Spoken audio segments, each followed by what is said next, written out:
though Jubilee is as spiritually charged as an old Southern revival, there's nothing old about this church. I'm coming to 7. 7 is live, guys. Each worship is streamed live across the country and beyond. Post-production manager Pierre Huberson. Just today, we had a message from South Africa. I think that we're in Boston and we're able to reach the world. I mean, it's kind of mind-blowing. How has technology changed the way people worship? I think it's changed it a great deal. There are always fights in churches between traditionalists and people who have a different vision of what church looks like. Communication has become its own sacred space for people to connect and find community.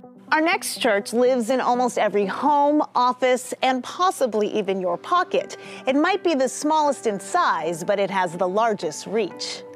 I'm in Mexico City right now, and yet here I am. So Church of a Larger Fellowship is literally a church without walls. You exist online. Yes. How does that work? It started as a church that reached out to soldiers in World War II as a correspondence church before online was even a thing. But now we're about 3,000 folks. Almost 1,000 of those are incarcerated members.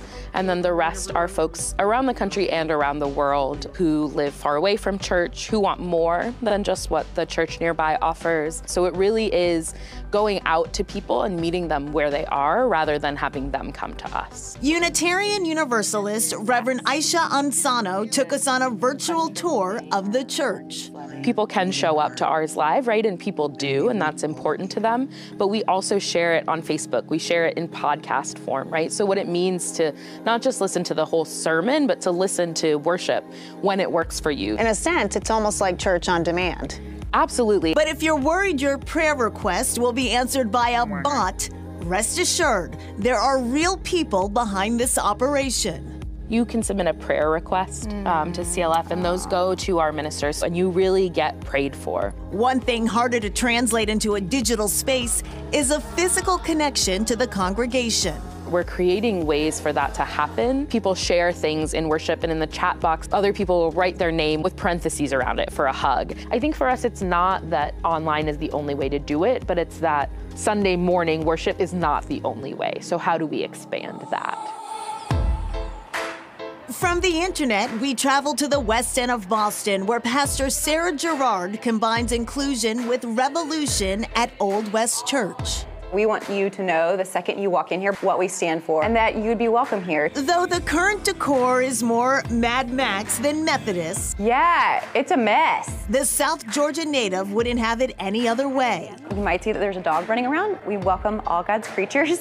Worshippers here convene in a circle.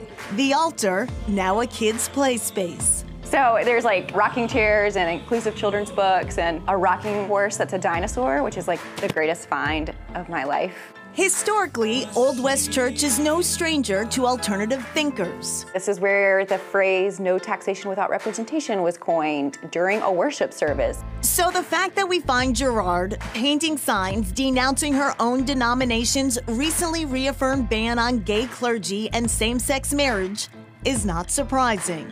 If the church continues to be exclusive, I will do my best to burn it down. I refuse to have systems that are explicitly and implicitly and harming humans. Strong words inspired by her faith. Christ was a political figure. That kind of like table flipping God is like one I can really get behind. But there's a softer side that drives her as well. I believe in redemption. I believe there is resurrection possibilities for the church. That's my hope.